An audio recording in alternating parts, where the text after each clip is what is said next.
Liburan ke sini, dijamin tidak ingin pulang. Objek wisata alam yang terbentuk akibat letusan Gunung Martimbang ini mengandung belerang.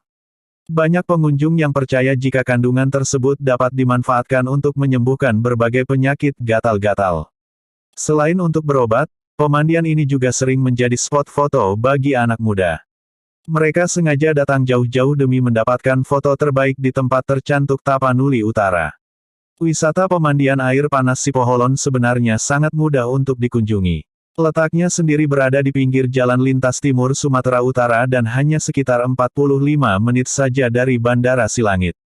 Setelah mandi dengan air hangat, paling asyik menyantap makanan enak khas Sipoholon, minum teh hangat dengan telur asin, mie gomak atau dendeng khas Sipoholon.